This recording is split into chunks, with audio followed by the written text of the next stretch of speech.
চুলকানি সবারই আছে, পোলা গো আছে, মাইয়া গো আছে, ঠিক আছে, কিন্তু এই চুলকির মধ্যে ভাই একটা নিয়ম আছে তো নাকি? বিয়ের আগে কিনলে চোদাই তুই এত চোদার কেনা কেত গো শালার পর শালারা। আচ্ছা যাই হোক, is not a physical relationship and physical relationship is not love. Okay, এটা তোমাদের বুঝতে হবে। ভালোবাসা মানেই শারীরিক সম্পর্ক না, আর শারীরিক সম্পর্ক মানেই ভালোবাসা কিন্তু না।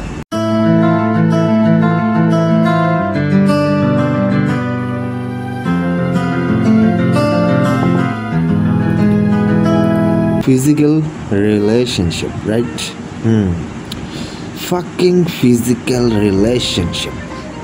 Guys, do you think after relationship and before marriage, physical relation is important part of our life? Not really, right? সম্পর্ক টিকায় রাখতে বা বিয়ের আগেই ফিজিক্যাল রিলেশন করা বা একটা রিলেশনের পরে প্রেম করার পর সাপোজ প্রেম করতেছে, সে ফিজিক্যাল রিলেশনটাও করে ফেলছে, এগুলা কি আসলেই কি এই ধরনের সম্পর্কে জড়ানোটা কি আসলেই কি ইম্পর্ট্যান্ট একটা রিলেশন টিকিয়ে রাখার জন্য? I don't think so. Lot of people thinking ভালোবাসা যত না পুরানো হয় ততই নাকি তা গভীর হয়। বোকাচোদাদের কথা শুনলে মানে মাঝে মধ্যে কি বলবো, মানে অনেকেই এটা ভাবে, ঠিক আছে। তো যাই হোক, কেউ মনে করে একসাথে শারীরিকভাবে ঘনিষ্ঠ হইলে মানে ফিজিক্যালি একটা অ্যাটাচমেন্ট হইলে সেই সম্পর্ক নাকি আরও পুক্ত হয়, মানে শক্তপুক্ত হয়, স্ট্রং হয়, বন্ডিংটাই স্ট্রং হয়, ঠিক আছে। মানে রিলেশনের যে একটা বন্ডিংটা আছে না, ওইটা নাকি শক্তপুক্ত হয়। ভাই শক্ত তো হয় কি সেটা ছেলের ক্ষেত্রে, ঠিক আছে, কিন্তু একটা মেয়ের ক্ষেত্রে না ভাই, প্রেম করার পরে না সেটা ঝুলা যায়, ঠিক আছে, you know what I mean. কিন্তু আসলেই কি তাই নাকি ভাই? প্রথমে একটা ভাই বাস্তব ঘটনা বলি। একটা মেয়ে 3-4 বছর ধরে একটা ছেলের সঙ্গে ভাই সম্পর্কে জড়ায় আছে, ঠিক আছে। তো দুইজনেই নাকি একে অপরকে ভালোবাসে। তো মেয়েটাও সেটাই বিশ্বাস করে যে রিলেশনটা খুবই পাকাপোক্ত হয়ে গেছে, 3-4 বছর হয়ে গেছে রিলেশনের, হ্যাঁ, তাদের ভালোবাসাটা খুবই অটুট, খুবই পিওর, কখনো শেষ হবে না। যাই হোক, এটা ছিল সেই মেয়ের ধারণা আর কি, ঠিক আছে। তো একাধিকবার তারা না একাধিকবার কয়েকবার মানে কয়েকশো বার হিসাব ছাড়া তারা না একে অপরের সাথে না ফিজিক্যাল রিলেশনে জড়ায় গেছিল। মানে বিয়া ছাড়াই তারা হাঙ্গা বিয়া ছাড়া মানে তারা লাগালাগি জোদাইছে ভাই, মানে 2-3 বছর, এটা কোনো কথা? হ্যাঁ, মানে মেয়েটার মনে হয়েছে এটাই তো সংসারের মতো, শুধু কাগজে বিয়া হয় নাই, মানে কাগজ কলম ছাড়াই তাদের বিয়া হয় নাই, তাতেই তাদের সংসার না শুরু হয়ে গেছে। ভাই তাইলে আর বিয়া শাদীর নিয়ম থাকতো না, ঠিক আছে। তোমরা যদি বিয়া শাদী না করো তাইলে তো ঘর সংসার এমনি মোবাইলেও ঘর সংসার করা যায়, 100 মাইল দূর থেকেও ঘর সংসার করা যায়, ঠিক আছে। ফিজিক্যালি রিলেশন করেও ঘর সংসার করা যায়। তো বিয়া করবা কি করতে, বাল ফালাইতে? তো বিয়া জিনিসটা তৈরি হয়েছে কেন? বিয়ে করা এই জিনিসটা তো ইম্পর্টেন্ট, তাই না? কিন্তু আজকালকার মাইয়াগো মাথায় এই জিনিসটা নাই। ওরা মনে করে কি বিয়া জিনিসটা জাস্ট একটা কাগজ আর পেপার ছাড়া কিছুই না। কাগজ পেপার আর একটা কলম আর একটা সিগনেচার, এই সিগনেচারের যে একটা মূল্য আছে সেই ধারণাটা তাদের নাই। তো যাই হোক, শুধু কাগজে বিয়া হয় নাই সে মেয়েটা ভাবতেছে, তো কি হয়েছে, ঘর সংসার তো হচ্ছে, ঠিক আছে। কিন্তু বিয়ার প্রসঙ্গ উঠলেই না ছেলেটার উত্তর আসে কি জানেন? এখনও সময় আসে নাই, পরিস্থিতি ঠিক নাই, আগে কেরিয়ার করতে হবে। অর্থাৎ ছেলেটার না মানে ছেলেটা আনন্দ, সঙ্গ, ভালোবাসার স্বাদ ঠিকই নিতেছে, কিন্তু সংসার করার দায়িত্ব কিন্তু ভাই নিতে চাইতেছে না। কিন্তু সেই মেয়েটার বোকাচোদা মাইয়াটা না বুঝতেছে না, ঠিক আছে। 3-4 বছর হয়ে গেছে, মানে রিলেশন করতেছে, তারা সেক্স করতেছে, যা মন চায় তাই করতেছে, ঘর সংসার করতেছে, মানে একটা হাজব্যান্ড ওয়াইফের ভিতরে যে রিলেশনটা থাকে, যে সম্পর্কটা থাকে, সেটা বিয়ের আগেই তারা কইরা ফেলতেছে। কিন্তু সেই মেয়েটা বুঝতেছে না ছেলেটা তারে ঠকাইতেছে। ছেলেটা তো আনন্দ সবই পাইতেছে, ছেলের বিয়ের দরকার কি? কারণ তুমি একটা মেয়ে হয়ে যদি তার সবই বিলায় দাও বিয়ার আগে, তো তার তো আর বিয়ের প্রতি ইচ্ছাটা থাকবে না, তাই না? তো যাই হোক, তো একটা ছেলে যখন এই সব কিছুর মজাটা পাওয়া যায় বিয়ার আগেই, তখন তোমার সাথে কিন্তু রিলেশনটা রাখবে না, ঠিক আছে? বিয়ের যে রিলেশনটা, ওই কথাটা যখনই তুমি উঠাবা যে আমাদের এখন বিয়ে করা উচিত, তখন না সে এড়ায়া যাবে। তখন সে বলবে কেরিয়ারের কথা, হ্যাঁ, পারিবারিক সমস্যা, এই প্রবলেম সেই প্রবলেম, কত বকচকর প্রবলেম চলে আসবে। আরে ভাই আজকালকার পোলা পাইন তো এমনিই ভাই অগোচদার কেনা ভাই, এই কুত্তার বাচ্চা বাইনচোদ্য মানে কি কমু ভাই। আর যতক্ষণ না ওই মাইয়াটা তোমারে লাগাইতে দিতেছে ততক্ষণ ওই পোলায় কুত্তার মতো খালি মাইয়ার পিছে ঘুরতেই থাকে। আর যখনই ওই পোলায় একটা মায়ার মনে করো লাগাইলো, হোটেলে নিয়ে লাগাইলো বা ঘরে নিয়ে লাগাইলো বা 1 বছর লাগাইলো, 2 বছর লাগাইলো, একটা পোলা বিয়ার আগে ভাই 3 বছর 4 বছর যতক্ষণ না বিয়ে করতেছে ততক্ষণ ভাই একটা মেয়েরে লাগাইবো, ঠিক আছে, যতক্ষণ না মন ভরে। যাই হোক, মানে প্রথমে একটা মেয়ে যখন ফিজিক্যাল রিলেশনে জড়ায় যায় না, তখন একটা মেয়ে কিন্তু মজা পায়, ঠিক আছে, সেই ফিলিংস। তো ওই ফিলিংসটার কারণে না সে বারবার সেই ছেলের কাছে যায়। তো যাওয়ার পরে না, তো দেখা যায় যে 1 বছর 2 বছর হয়ে গেছে, কিন্তু শালার ওই পোলার তো বিয়ে করতে রাজি হয় না।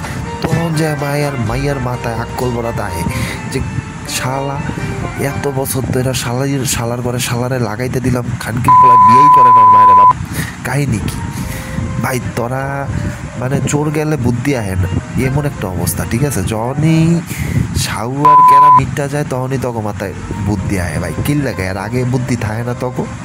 তোরা জানোস না একটা পোলা তখন লগে কিল লেগা প্রেম করতে চায়? তোরা বলচ্চদা কেন এত? নাকি তখনই সাউয়ের মধ্যে চুলকানি বেশি? আচ্ছা যাই হোক, এত কিছু বইলা লাভ নাই ভাই। চুলকানি সবারই আছে, পোলা গো আছে, মাইয়া গো আছে, ঠিক আছে, কিন্তু এই চুলকির মধ্যে ভাই একটা নিয়ম আছে তো নাকি?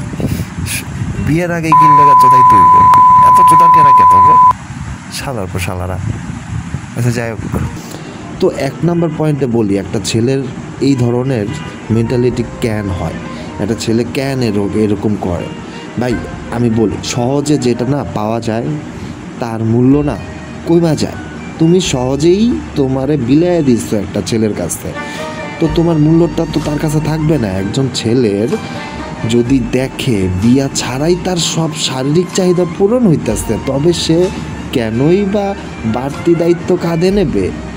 হ্যাঁ, এটা তো দরকার নাই। সাপোজ আমি বিয়া ছাড়াই যদি সংসার করতেছি, আমি সংসারের স্বাদ পাইতেছি, সেই মজা করতেছি, ফাঁক করতেছি, সেক্স করতেছি, এভরিথিং, আমার দরকার কি বিয়া করা, তাই না? এটা লজিক আছে রে ভাই। তুমি কেন বিলিয়ে দিবা নিজেরে? তো নাম্বার 2 আমি বলি, সেকেন্ড পয়েন্টে আসি, ঠিক আছে? দায়িত্ব নিতে অনেকে কিন্তু পিছায়া যায়, অনেক ছেলেরাই কিন্তু দায়িত্ব নিতে পিছায়া যায়। প্রেম মানেই তো আড্ডা, ঘোরাঘুরি, আনন্দ, কিন্তু বিয়ে মানেই না সংসারের খরচ, পরিবার সামলানো, সামাজিক দায়িত্ব, সবাই সেই বোঝা কিন্তু বহন করতে রাজি হয় না। যেমন ভাই আমি, ঠিক আছে, আমি বিয়ে করার সাহস কিন্তু এখনও পাইতেছি না, এখনও পাই না, ভবিষ্যতেও পাবো কি না জানি না, ঠিক আছে? কিন্তু অনেকে কিন্তু প্রেম করতেছে, এই করতেছে, সেই করতেছে, সবই করতেছে, মানে সংসারও করতেছে, ঠিক আছে, বিয়া ছাড়াই। তো এই সংসারের দায়িত্ব ভাই একটা ছেলে নিবে কেন তুমি যদি নিজের শরীরটাই বিলায় দাও, তাই না? তো নাম্বার 3 পয়েন্টে আসি, ঠিক আছে? কমিটমেন্ট তখনই হয় যখন ত্যাগের মূল্য থাকে। কিছু পাইতে হইলে যদি লড়াই করতে হয়, মানুষ তার কদর করে, ঠিক আছে, কিন্তু যদি খুব সহজে তুমি দিয়া দাও তাকে, তখন সেটা ধরে রাখার তাগিদ না অনেক সময় কিন্তু থাকে না একটা ছেলের মধ্যে। তাহলে কি করা উচিত জানো? শারীরিক সম্পর্কে কখনোই ভাই ভালোবাসা কিন্তু প্রুফ করে না।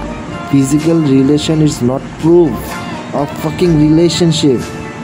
যদি দেখেন সঙ্গী বিয়ার প্রসঙ্গে এড়ায় যাইতেছে, তোমার পার্টনার তোমার বিয়ের প্রসঙ্গটা যখনই তুলতেছো, তোমার বয়ফ্রেন্ড যখনই সেটা এড়িয়ে যাচ্ছে, বা তবে না নিজেরা না মানে পিছায় নাও, একটু গুটায় নাও, ঠিক আছে? তুমি তোমার বয়ফ্রেন্ডেরও দৌড়ের উপরে রাখো, সোজা কথা তুমি নিজেও দৌড়ের উপরে থাকো। যখনই দেখবা বলবা যে জান আমি তো আমাদের তো রিলেশনটা অনেক সময় হয়ে গেছে, অনেক বছর হয়ে গেছে, আমাদের তো এখন বিয়ে করা উচিত, দেখবা জয় দৌড়ায় পলাইতেছে, ঠিক আছে? এমনি ভাই তোমার ব্লক টক করে ও ভাগবে। তো এই প্রসঙ্গ না, এই কথাটা না রিলেশন করার মানে 2-3 মাস পরে তোমার না বলা উচিত। ফিজিক্যাল রিলেশন করার আগেই না এই কথাটা বলা উচিত যে চলো আমরা বিয়ে করি, বা আমাদের বিয়ে করা উচিত, বা তুমি আমাকে বিয়ে করবা কি না, এই বিয়ের প্রসঙ্গটা আনা উচিত, বা বাসায় জানাও এই জিনিসটা। তোমরা কেন আগেই তোমাদের শরীর বিলায় দিতেছো, ফিজিক্যাল রিলেশনে তোমরা অ্যাটাচড হয়ে যাইতেছো, একটা কমিটমেন্ট ছাড়াই, কোনো বাল ফালানির কমিটমেন্ট নাই তোমাদের। আজকালকার যুগে কোনো কমিটমেন্ট এগুলো রিলেশনের মধ্যে, কমিটমেন্টের জাতের মধ্যে পড়ে না, ঠিক আছে? তো এই সমস্ত বাইনচোদ মার্কা পোলাপাইনের কাছ থেকে না দূরত্ব বজায় রাখো, ঠিক আছে? দেখেন একটা কথা বলি, সে আপনার অনুপস্থিতি টের পায় কি না সেটা আপনি দেখেন। রিলেশনটা ব্রেকআপ করার পর যখন বিয়ের প্রসঙ্গ তুলবেন ও এমনিতেই ভাগবে, ঠিক আছে? তারপরও দেখেন না আপনার অনুভূতিটা সে টের পায় কি না। যদি সত্যি ভালোবাসে তবে কিন্তু হারানোর ভয় তাকে সামনে আগাইতে বাধ্য করবে, বিয়ে করতে বাধ্য করবে। আর যদি সে দূরে সরে যায়, বুঝা নেবেন সে আপনাকে কখনোই বিয়ে করার ইচ্ছা রাখে নাই। মনে রাখবেন, ভালোবাসা মানেই না শারীরিক সম্পর্ক না, আর শারীরিক মানেই ভালোবাসা কিন্তু না। Guys listen, love is not a physical relationship and physical relationship is not love. Okay, এটা তোমাদের বুঝতে হবে। ভালোবাসা মানেই শারীরিক সম্পর্ক না, আর শারীরিক সম্পর্ক মানেই ভালোবাসা কিন্তু না। জীবনের খেলায় যে জিনিসটা আপনি বারবার বিনামূল্যে বিলায়া দেন না, মানুষ না সেটাকে অবহেলা করবই, ঠিক আছে? তুমি যে জিনিসটা বিলায়া দিবা সেই জিনিসটার অবহেলা সে করবেই। তাই সময় থাকতে নিজের মর্যাদার কথাটা ভাবো। আর তুমি কি সবার কাছে সহজলভ্য হইতে চাও নাকি নিজের মূল্য ধরে রাখতে চাও, সেই সিদ্ধান্তটা তোমার। তুমি কি নিজের মূল্য কমাবা, নিজের শরীরটারে বিলায় দিবা, নাকি তোমার সেই শরীরটারে ইম্পর্টেন্স দিবা? বিয়ে কইরা ভাই তোমরা যা মন চায় তাই করো, ফিজিক্যাল রিলেশন করো বা এই করো সেই করো, যার নামে যাও, কিন্তু বিয়ার আগে বিয়ার আগে এত চুলকানি কেন তোমাদের? দরকার নেই তো, বাদ দাও। নিজের একটু সহজলভ্য পাত্রী বানায়ও না, নিজের শরীরটাকে এতটাও সস্তা বানায়ও না একটা ছেলের কাছে, ঠিক আছে? তো লাস্টে আমি একটা কথাই বলবো, দেখো একটা মেয়েরা আমি বলতেছি যে তোমাদের এই যে ইজ্জতটা যেভাবে তোমরা একটা বয়ফ্রেন্ডের কাছে সে বিলিয়ে দিতেছো না, মানে এইভাবে নষ্ট করতেছো, এটা একটা সময় থাকবে না। মানে কি থাকবে না জানো? মানে তোমার বয়ফ্রেন্ডটা না থাকবে না, তখন না আরেকটা ছেলে আসবে তোমার লাইফে। তখন তার কাছে তুমি কেমনে মুখ দেখাবা যে তুমি এর আগেই তুমি একটা ছেলের সাথে ফাঁক করে ফেলছো, সেক্স করে ফেলছো, তুমি তোমার সতীত্ব নষ্ট করে ফেলছো, হ্যাঁ তুমি এই করছো সেই করছো, 3 বছর 2 বছর একটা ছেলের সাথে মনে হয় শারীরিক সম্পর্ক করতে করতে মানে সংসার করছো, এমন একটা অবস্থা। কয়েক ধাপ তুমি সেক্স করে বেড়াইছো তোমার বয়ফ্রেন্ডের সাথে, এই কথাটা তুমি আরেকটা ছেলেরা কেমনে বলবা যখন তোমার বিয়ে হবে বা তোমার হাজব্যান্ড কিন্তু তো এমনিই বুঝে ফেলবে, ঠিক আছে? বিয়ের পর এমনি টের পেয়ে যাবে, ঠিক আছে? তুমি যে লাগাইছো না কি করছো, তুমি ইউজ করা না কি বাল করা, সেগুলো এমনি টের পেয়ে যাবো যদি সে বুদ্ধিমান হয়ে থাকে। এইভাবে ভাই ফিজিক্যাল রিলেশনটা আগেই করাটা আমার মোটেও মনে হয় না তোমাদের উচিত, ঠিক আছে? কারণ জেনারেশন চেঞ্জ হয়েছে। অনেক মেয়েরা বলবে যে আমার শরীর আমি বিলাই দিব, কার বাপের কি? হ্যাঁ ভাই, কার বাপের কি? তোর শরীর ভাই তুই বিলাই দিবি, আমার বাপের কি? তোর সমস্যা কি? আমারও কেউ একটু বিলাই দে ভাই, আমি পারলে আমার শরীরটাও বিলাই দিতাম। আরে আমার শরীর কেউ কিনবো নি নাকি ভাড়া নিব কেউ, একটু জানায়ও, ঠিক আছে? দেখো তোমরা মেয়েরা অনেকেই ভাবো যে ফিজিক্যাল রিলেশনটা আসলে খুবই ইম্পর্ট্যান্ট একটা পার্ট একটা রিলেশনের ক্ষেত্রে, বাট আসলে কিন্তু তা না। তুমি যদি কাউকে ভালোবাসো, সে ফিজিক্যাল রিলেশন ছাড়াই না সে তোমার সাথে থাইকা যাবে। যদি সেই পুরুষটা তোমাকে সত্যি ভালোবাসে তোমার মতো করে, সে কিন্তু থাইকা যাবে। সে ফিজিক্যাল রিলেশন করুক বা না করুক, তুমি ওরে কিস করতে দাও বা না দাও, তোমার শরীরে টাচ করতে দাও না দাও, সেটা সে কোনো কেয়ারই করবে না। ওকে, হ্যাঁ, তোমার গালে হাত দিতে পারে বা তোমার যেভাবে হোক তোমার চুলে একটু হাত বুলে দিতে পারে। আসলে ভালোবাসা এগুলাই, ঠিক আছে? একটু হাগ করা, তারপর একটা কপালে কিস করা, হ্যাঁ, ফোরহেডে একটা কিস করা, কপালে একটা কিস চুমু দেওয়া, তারপরে চুল একটু হাত বোলানো, এগুলো, তারপরে হাতে হাত রাখা, এগুলাই তো একটা ভালোবাসা, পিওর ভালোবাসা যেটা বলে। শাহুয়া বাল ফালানি আচোদামিগিরি না, এইসব ফিজিক্যাল রিলেশন না, মানে এগুলা ভাই ইম্পর্টেন্স রাখে না, ঠিক আছে? অনেক মেয়েদের ধারণা যে আমি যদি এখন আমার বয়ফ্রেন্ডের কথা এখন ফিজিক্যাল রিলেশনটা না করি তো এখন মনে হয় আমার বয়ফ্রেন্ড থাকবে না। আসলে ভাই, যে থাকার সে থাকবে, যে না থাকার সে থাকবে না। ওকে, এজন্য তো তুমি তোমার শরীরটা বিলা দিতে পারো না এভাবে, তাই না? অনেক মেয়েরা দেখি এখনকার ভিডিও কলেই শুরু করে দেয়, মানে ভিডিও কলেও শুরু করে দেয় ভাই, মানে কী কম, মানে নিজের শরীর দেখানো শুরু করে দেয়। বয়ফ্রেন্ড বলে, বেবি একটু দেখি না তোমাকে, একটু জামাটা খোলো না, তোমাকে ভিতর থেকে না খুব দেখতে ইচ্ছে করছে, তোমাকে ওপেনলি দেখতে ইচ্ছে করছে, খুব হটিভাবে দেখতে ইচ্ছে করছে। ভাবলাম কি, মানে ভাই আমার বলতেও মানে হাসি আসতেছে, ঠিক আছে? এগুলো হাস্যকর ছাড়া কিছুই না ভাই, মানে কি যে বলবো, মানে এখনকার জেনারেশনে কর্মকাণ্ড ভাই, এগুলো ভালোবাসার বুঝে না। তো যাই হোক, এইসব ধ্যান ধারণা বাদ দাও ভাইয়া, ঠিক আছে? এগুলো ভালোবাসা না। ভালোবাসা টিকায় রাখতে হলে মন থেকে ভালোবাসো, জাস্ট হাতে হাত ধরো, হাতে হাত রেখা তোমরা কয়েকটা বছর পার করে দাও, আর যখন সময় হবে বিয়েটা করে ফেলো, তখন না হয় ফিজিক্যালি রিলেশনে যাওয়া যাবে, এর আগে যাওয়ার কোনো দরকার নেই। বিয়ের পর এমনিতেই হবে, ঠিক আছে? তো এত তাড়াতাড়ি তুমি যদি তোমার বয়ফ্রেন্ডের সব কিছু দিয়ে দাও, তোমার বয়ফ্রেন্ড থাকবে না তোমার সাথে। তো এত বোকাও হওয়ার দরকার নাই, একটু বুদ্ধি জ্ঞান বাড়াও, একটু চালাক হও, ঠিক আছে? তো যাই হোক, আল্লাহ হাফেজ, ভালো থেকো সবাই।